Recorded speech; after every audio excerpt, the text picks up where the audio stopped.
Hey everyone, welcome back to COD Lore Central, where we discuss anything and everything relating to the story and lore of the Call of Duty franchise. Today marks the very first episode of a new series we're going to be doing on the channel called Lore Talks, a rather unscripted series of videos where we sit down and discuss various topics from the lore of the franchise. We'll get around to the other things as well. It's just that, as you can probably tell from my Twitter account, that I mainly tend to really enjoy talking about the more Black Ops oriented things, whether it be the campaign, story, multiplayer, Warzone, or zombies. But for those of you that enjoy the other aspects of the franchise, Modern Warfare, the stuff that Sledgehammer does, don't worry, we'll definitely be getting around to those topics as well. But as to not let this intro drag on any longer, as you can tell by the title of the video, in today's Lore Talk, we are going to be discussing the Ethereal Orbs of the Dark Aether storyline and the mysteries of them. Just what are they, what is the significance of them in the story, and where do they come from. And if the audio sounds kind of weird, it's because I'm kind of far away from the microphone. I'm actually painting something right now, but I'll touch on it towards the end of the video. It's not really relevant in this section.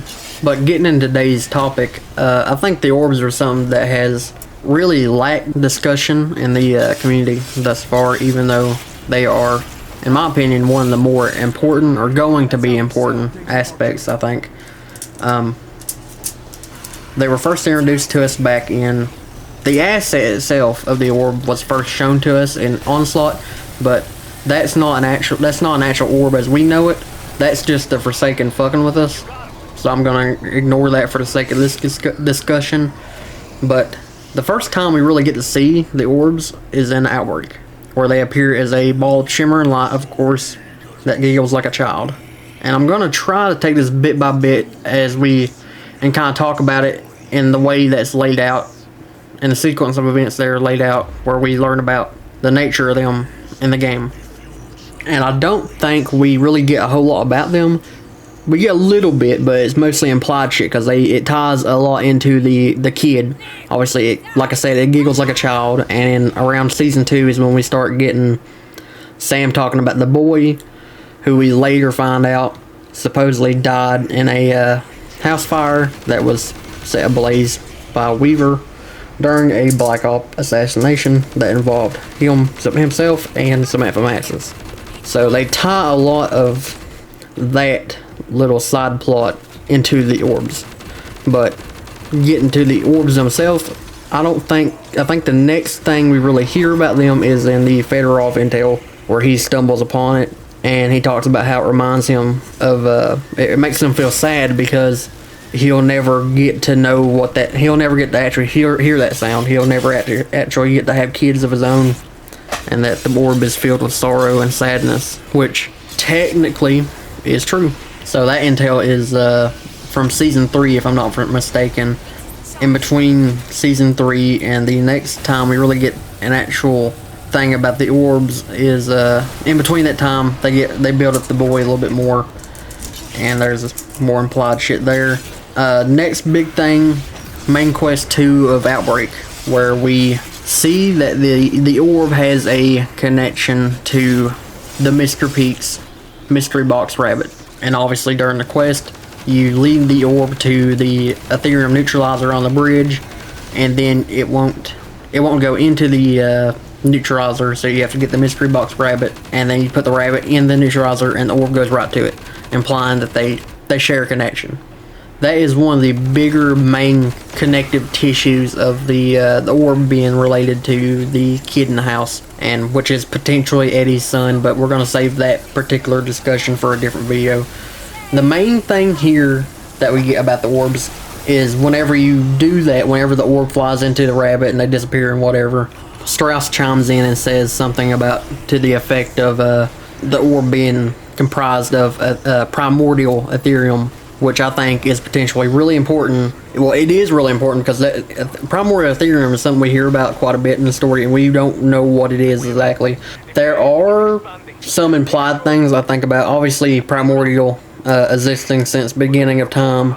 There are some roads you can delve into there, I think, with what that potentially could mean. But I think that's one of the bigger mysteries of the orbs themselves right now. just what the fuck Primordial Ethereum is, which I think becomes a little bit more clear when we talk about the Season 6 stuff here in a minute. Actually, I think the Season 6 stuff is the next thing we hear about the orbs, which is actually the last thing we end up hearing about the orbs in Cold War Zombies, so let's end up talking about that right now. So in Season 6 intel, it's actually one of the very last intels we received. Piotr, who, if you're unfamiliar, is a Omega Group soldier who was sent into the Dark Aether at Outpost 25, Outpost 25, which is Firebase. He has a couple run-ins with the orbs, not just of the child variety either. He says he also runs into one that sounds like an American scientist and American spy and a Russian scientist. And this intel also answers really just what these orbs are. And what that is they are comprised of memories of individuals. He goes on to talk about how the crystals themselves, when you have a prolonged exposure to them, they will literally take your memories and form a new entity. I was thinking about what the right word to say there would be, but entity really encapsulates what they are. They're separate beings, as we'll get into here in a minute. But the orbs, the crystals take your memories, form an entity out of them, which is this orb. And that orb is comprised of the echo of all of your memories. And let's put that on hold right now because I want to... the Piotr stuff is really probably the biggest piece of important information we have right now. And I want to kind of segue into something else real quick because I did call it an entity. And that's because these orbs are actually sentient. And the first little hint we get towards this is obviously an outbreak. Whenever you shoot them, they scream and run away. Which is interesting on its own.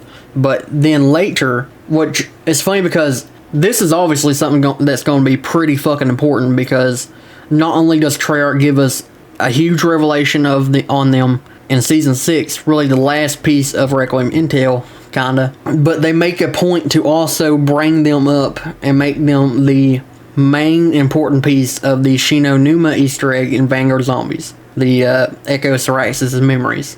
And you get a lot more of the sentient shit there because, like, it literally talks to us, the players, and Syraxis, showing that yes, they are sentient.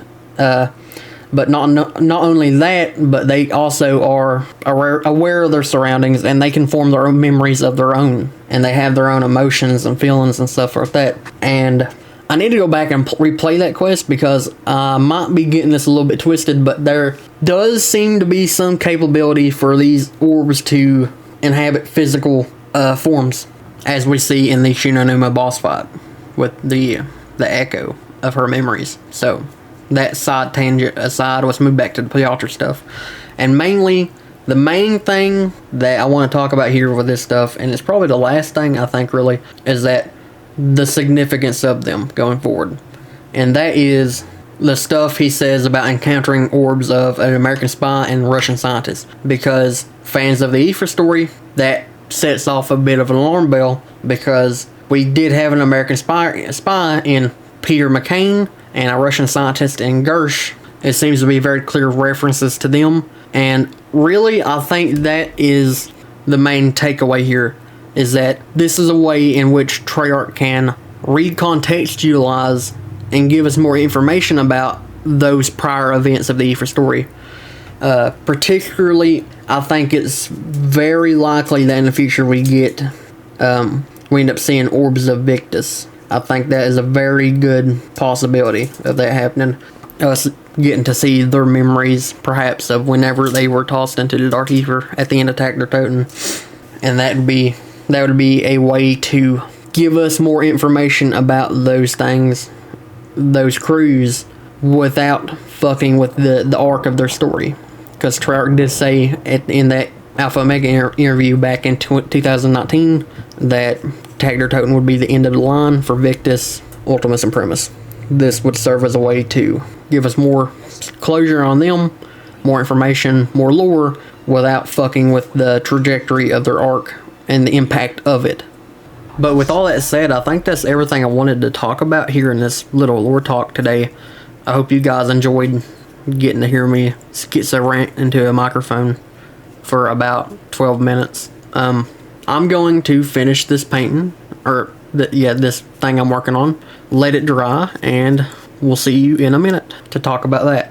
Alright guys, so what you're looking at here is a rendition I have done made out of polymer clay of a minor character found in Season 6 of Cold War Zombies, and that character is Spragmos. And not to go too much into the actual lore in this particular video, but he is a religious zealot. He's actually the owner of the disciples that we see in Cold War before they were enslaved by the Forsaken, and we never actually see this character, and that is the point of why I'm doing this. I want to start taking the lore, the backstory, the stuff we never see, and the stuff that most people, unless you're really involved in the story, might not even be aware of, and basically bring it to the forefront by giving it a visual, something for people to look at, rather than just read or listen to. So that's kind of some of the content you can expect going forward on this channel, in addition to the other story related content that I'm already doing. I didn't film the creation of this one in particular. This is actually my very first sculpture I've ever done. I was really hesitant about, doing that sort of thing, and it went through a lot of reworks before it got to a place where I was really happy with what I have created here. But later on, when I start making more of these, that's what you'll be seeing, time lapses and just more involved, the creation process of not only these sculptures, but also projects I want to use them in, bigger dioramas, depicting scenarios from the lore, whether it be concrete stuff that we know absolutely happened, or more speculative stuff that fits in but doesn't necessarily happen within the canon. So yeah, let me know if that's something you'd be interested in seeing on the channel. And with that said, I think that's all I wanted to really say in this video. So yeah, let me know if you agree, disagree, or think I missed anything in regards to the Ethereal Orbs. I'd also really appreciate it if you were to check out all the other social media I have, including the TikTok, Twitter account, and even the Discord, where you can come and conversate with like-minded individuals about any facet of the lore, ask any questions you might have. There are a ton of people who are well educated about the story and lore of the franchise, especially zombies, who would be more than willing to help you out with anything you might be confused about over there. There will be links in the description down below for everything I just listed. With that said, thank you for watching, and I'll see you in the next one.